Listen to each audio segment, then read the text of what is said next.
was on my way back from Livingston. I got a phone call from Errol from Zawa.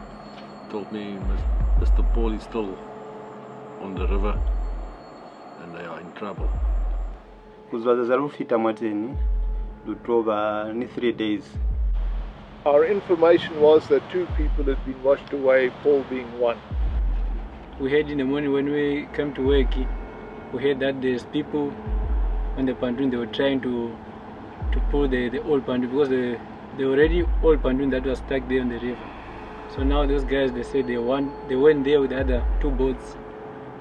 They tried to pull it, but that's when they stuck the small boat. That's what they said to us, and then we went with them.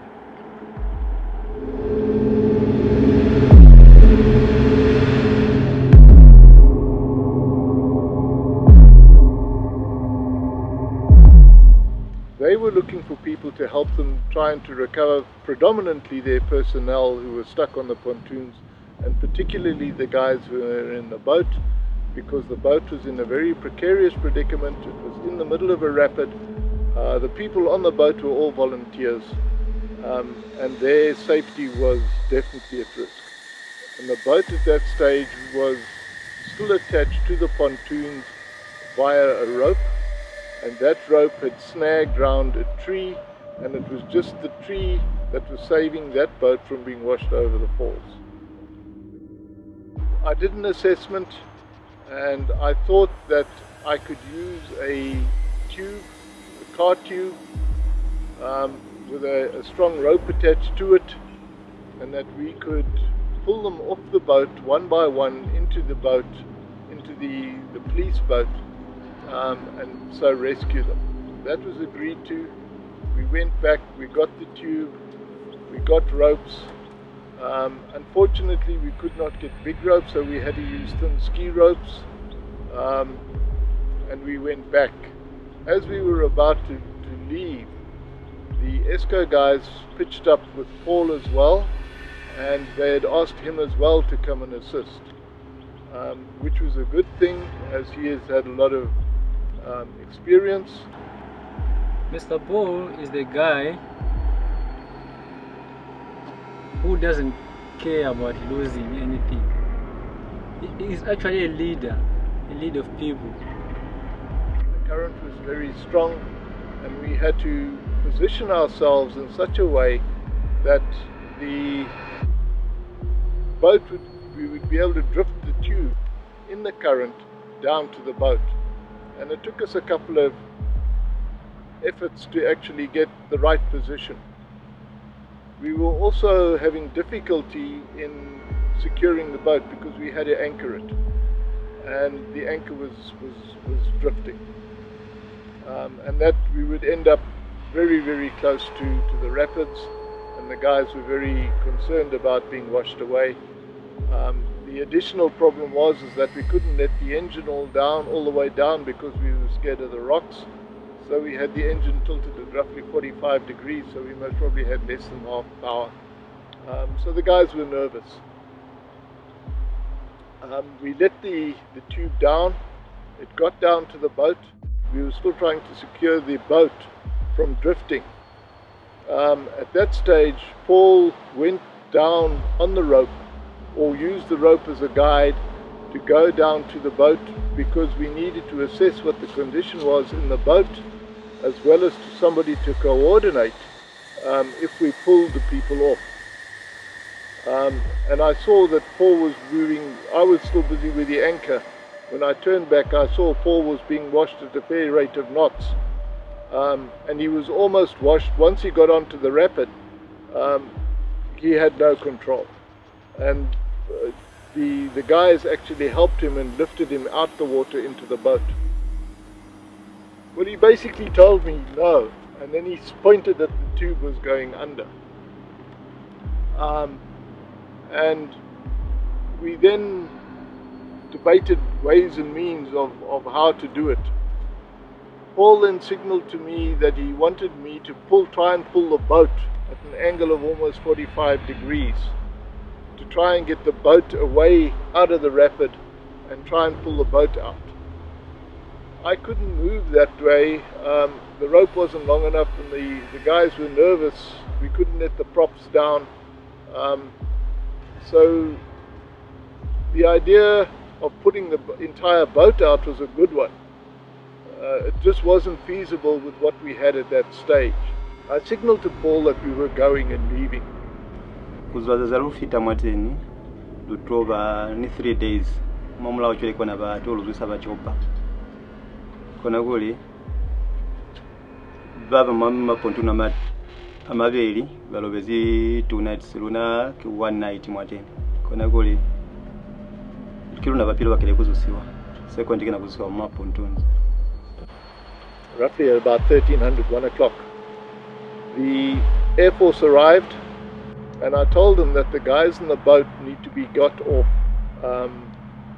as a priority, because they were in the most danger, they were also in the most discomfort, and also over and above the fact that I felt I was responsible for abandoning Paul.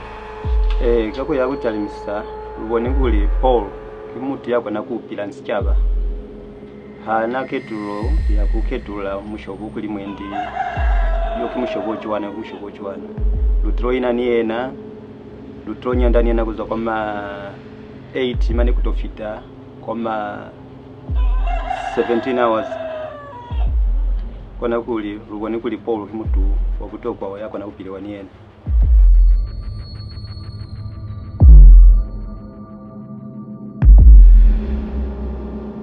Kana kweo nolu inzingerwa mbola ni wana bopolu kusina kutatengerwa mbola hande kweli kutiro kwa sala fela ko floto na nolelwa kwa nifuko to wona kula palo skabo wana ni kwa happy kapuli lutro sana luzama ile lusazibani ka ofera no suzi ile.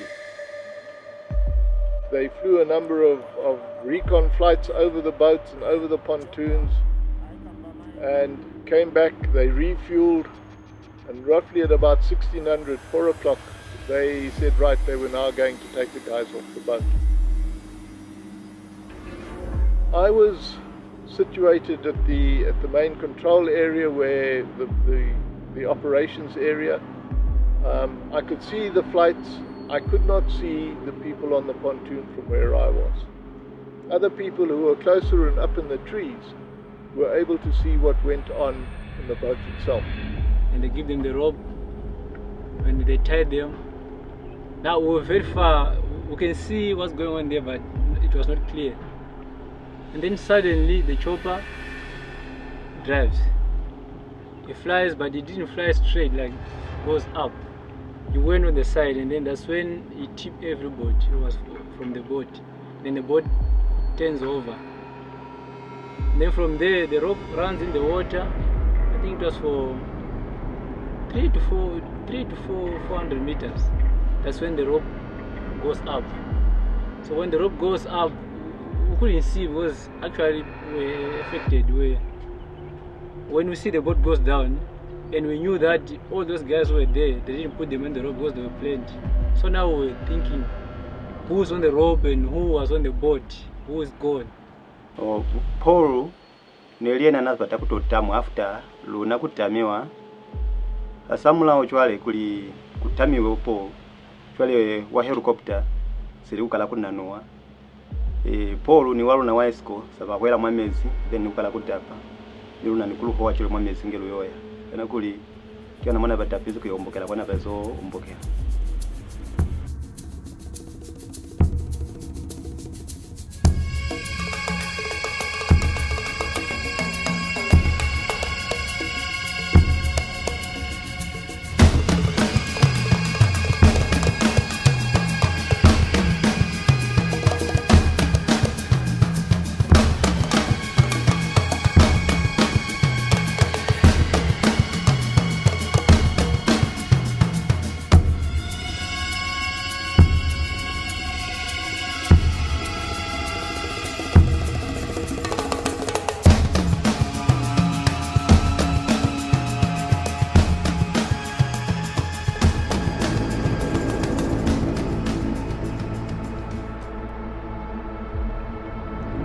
I couldn't get my feet to face forward.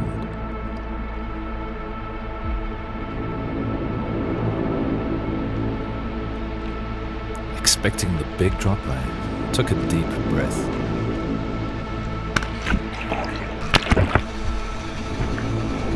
I had no control.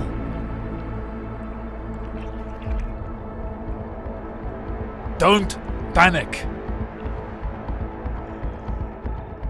I locked my jaw. I lost some air as I hit the stones, then gasped for air as I surfaced, still moving so fast.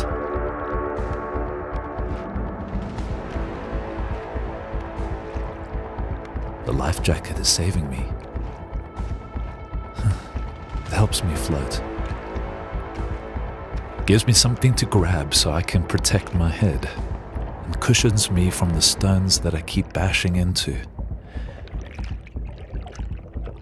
I start spinning like a top. I go under again. Don't panic! I lock my jaw. Don't give up. Don't give up.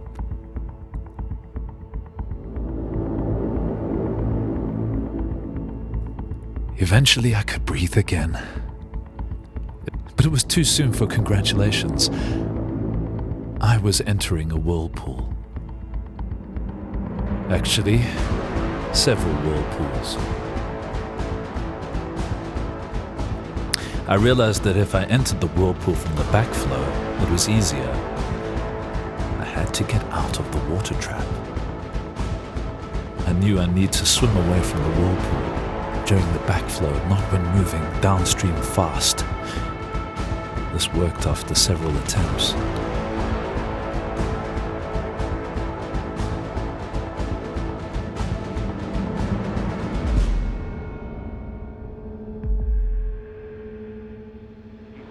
Manager, the coordinator from ESCO, came walking towards me, and I could see that he was very upset.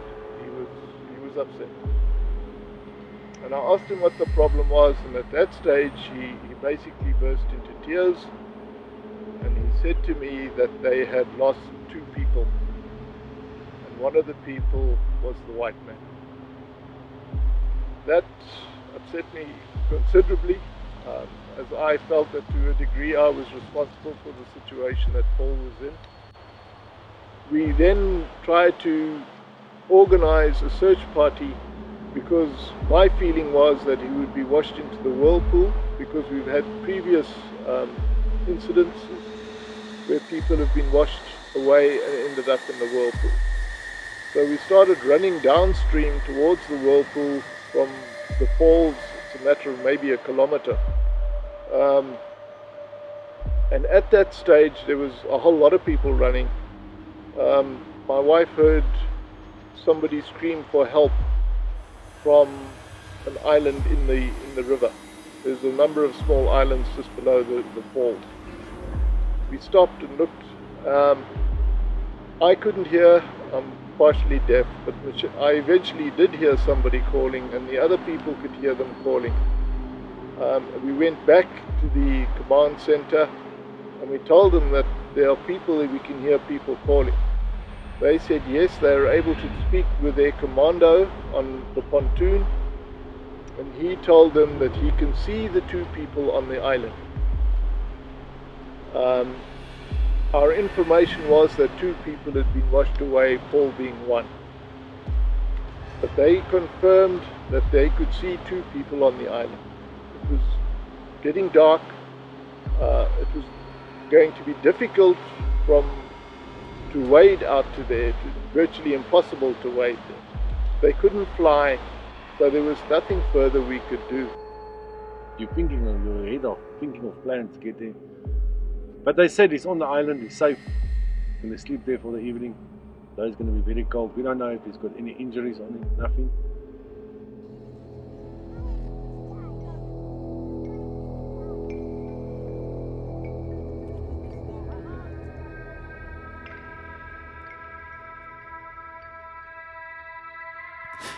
I neared the bank and I pulled myself out of the river. There is a saying, When you see the sun set on the mighty Zambezi, you will come back another day. The pain in my foot took my focus. I made a tourniquet with my belt to stop the bleeding. I've done so well, I thought. Again, my congratulations was premature. Paul, you are really in the shit now. This is crocodile country. I remembered my experiences of these reptiles. They disappeared if I saw or heard people coming. I decided to become a loud party of 3. Eddie, bring me a double brandy and coke with ice. Okay, let's drink to family and friends. Andre, give me some tools. You want a hammer and chisel, boss? Yeah, just hurry up. Eddie, there's a bloody brandy. Don't tell me you've got no ice.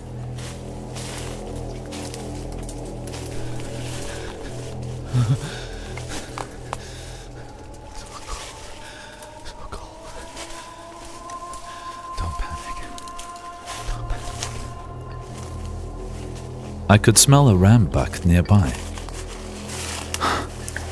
What a miracle. I could smell again after so many years.